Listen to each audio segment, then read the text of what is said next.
నా మాట రచన ఉప్పల గోపాలరావు. అప్పుడప్పుడు వ్రాసిన ఈ కవితలను ఒక పుస్తక రూపంగా తీసుకురావాలనే ఆలోచన చాలా కాలం నుండి నాలో మెదులుతూ ఉండేది. కానీ రూపం ఇవ్వలేదు. దానికి నా అశ్రద్ధ, ఆ అశ్రద్ధకు తోడు ఈ కవితలు పుస్తక రూపంగా రూపొందించే అర్హత కలిగి ఉన్నాయా అని అనుమానం. కొంతమంది మిత్రులు నా కవితలు చదివి సమాజాన్ని అర్థం చేసుకోవడానికి, సమాజాన్ని గురించి ఆలోచించటానికి తేలిక భాషలో ఉన్న ఈ ఆలోచన, ఆవేదన వచన కవితలు సామాన్య జనానికి ఎంతో ఉపయోగపడతాయనే ఉద్దేశంతో నన్ను ఈ పనికి ప్రోత్సహించారు. సామాన్యంగా ఈ సమాజాన్ని చూసినప్పుడు, ఆలోచించినప్పుడు, ఇబ్బందుల జీవితం అనుభవించినప్పుడు అంతర్గతంగా నాలో కలిగిన ఆలోచనలు, ఆవేదనలే ఈ వచన కవితా సంపుటి. బ్రాహ్మణ కోడూరు అనే పల్లెటూరులో పశువులను మేతకు బకింగ్హామ్ కెనాల్ గట్టుకు తీసుకెళ్లి తుమ్మ చెట్టు నీడ క్రింద మట్టి పెళ్లల మీద పడుకొని ప్రకృతిని గురించి, బ్రతుకు గురించి ఆలోచించడం చిన్ననాడే అబ్బింది. బోయి భీమన్న గారి పాలేరు నాటిక తోటి జీతగాళ్లకు చదివి వినిపించేవాడిని. చిన్నతనంలో అమర్తరూరులో రెక్కల కష్టం మీద బతికే మా అమ్మమ్మ మురారి, తాత నాగయ్య గారి తలుపులు లేని పూరింట్లో చిన్నాటి జీవితం గడపడం నాకు ఒక వరంగా భావిస్తున్నా. ఆనాటి ఆ జీవితం నా సామాజిక స్పృహకు బీజం నాటింది.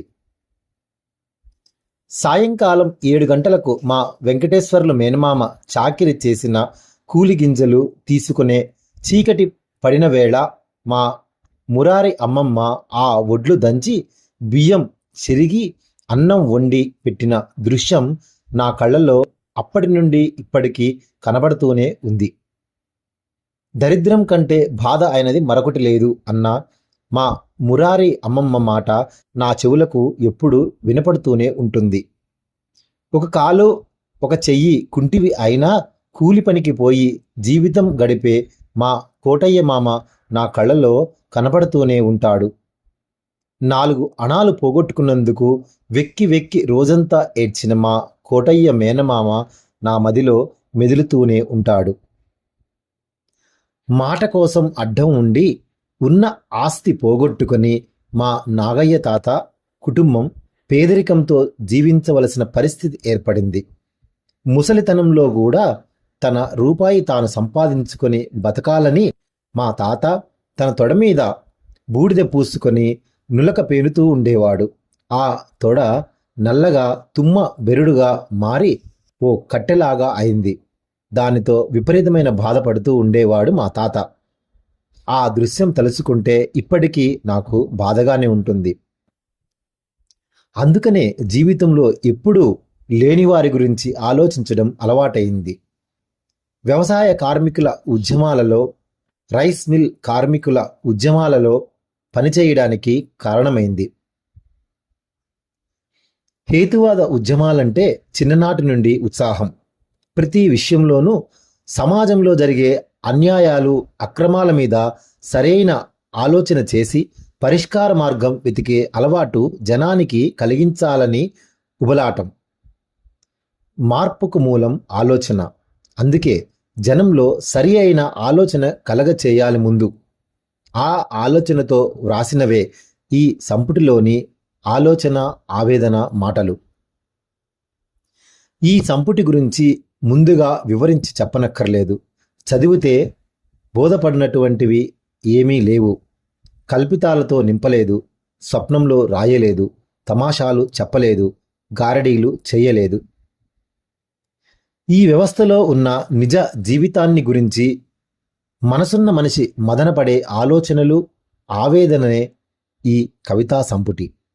వీటిలో కొన్ని చాలా కాలం నాటివైనా ఈనాటికి పాతదనం లేదు. అందుకే ప్రచురణకు నోచుకున్నవి. ఈ పుస్తకం శాశ్వతంగా జీవించాలని నాకు లేదు. ఈ సంపుటిలోని ఆలోచనలు, ఆవేదనలు సమాజంలో ఎంత తొందరగా తొలగిపోతే అంత మంచిది. అదే నా తపన. తరువాత ఈ పుస్తకం అవసరం ఉండదు. ఈ సంపుటిలోని ఆలోచనలు, ఆవేదనలు కొంతకాలానికి పాతకాలపు స్మృతులుగా మిగలాలని నా కోరిక. ఈ కవితా సంపుటికి వారి వారి అభిప్రాయాలను వ్రాసి ఇచ్చిన డాక్టర్ కె రంగనాథాచార్యులు గారికి, డాక్టర్ చంద్రశేఖర్ రెడ్డి గారికి, డాక్టర్ నిర్మలాదేవి గారికి, సహవాసి గారికి నా కృతజ్ఞతాభినందనలు. రెండవ ముద్రణ సందర్భంగా వారి వారి అభిప్రాయాలు వ్రాసిన ప్రొఫెసర్ డాక్టర్ చేకూరి రామారావు గారికి, డాక్టర్ కత్తి పద్మారావు గారికి, ప్రముఖ రచయిత సౌభాగ్య గారికి, ఆలోచన ఆవేదన పుస్తకం మీద రీసెర్చ్ చేసిన ఓ అభిమాని లెక్చరర్ గారికి, ప్రముఖ విమర్శకులు డాక్టర్ రావెల సాంబశివరావు గారికి, హిందీ పండిట్ శ్రీ పావులూరి సుబ్బారావు గారికి, ఈనాడు దినపత్రికలో పనిచేయుచున్న పుస్తక సమీక్షకులు శ్రీ నరా గారికి, సామాజిక స్పృహ గల సీనియర్ సిటిజన్ మిత్రులు శ్రీ రుద్రరాజు రామకృష్ణంరాజు గారికి ప్రత్యేక అభినందనలు. మూడవ ముద్రణకు ప్రోత్సహించిన సామాజిక స్పృహ గల మేధావి భావజాల మిత్రులు శ్రీ రావెల సోమయ్య గారికి ప్రత్యేక అభినందనలు. నేను అడగకున్న తన అభిప్రాయం రాసి నా కవితలో వ్రాత ప్రతులలో ఇరికించిన చిరంజీవి భాస్కర్కు నా ఆశీస్సులు. ఈ పుస్తకం ముఖ చిత్రానికి రూపం ఇచ్చిన శ్రీ శీలా వీర్రాజు గారికి ప్రత్యేక అభినందనలు. నా ఈ రచనలను నా గజిబిజి రాతల నుండి చక్కని దస్తూరితో ఎత్తి వ్రాసి ప్రింటింగ్ ప్రెస్ వారికి, అభిప్రాయాలను వ్రాసిన వారికి కాపీలను అందజేసిన నా శ్రీమతి సరోజినికి ప్రేమపూర్వక ఆశీస్సులు. ప్రింటింగ్ ప్రెస్లో కూర్చొని తప్పొప్పులు దిద్దే బాధ నుండి నన్ను తప్పించి చక్కగా పుస్తకాన్ని ప్రింట్ చేసిన ప్రతాప్ ఆర్ట్ ప్రింటర్స్ ప్రతాప్ గారికి నా అభివందనాలు. నా కవితలను పుస్తక రూపంగా తీసుకురావడానికి అన్ని విధాలుగా సహకరించిన శ్రీ ఎస్ బలరాం గారికి, శ్రీ మాధవపెద్ది సత్యం గారికి, శ్రీ బి అశోక్ కుమార్ గారికి నా వందనాలు. ఈ మూడవ ముద్రణ చక్కగా అచ్చు వేయించి అందించిన రెయిన్బో ప్రింటర్స్ అధినేత శ్రీ నరేంద్ర గారికి నా ఆశీస్సులు. ఉప్పల గోపాలరావు, వ్యవస్థాపక అధ్యక్షులు, ప్రజా ఆలోచన వేదిక, వ్యాఖ్యానం గొర్రెపాటి శ్రీను, హైదరాబాద్.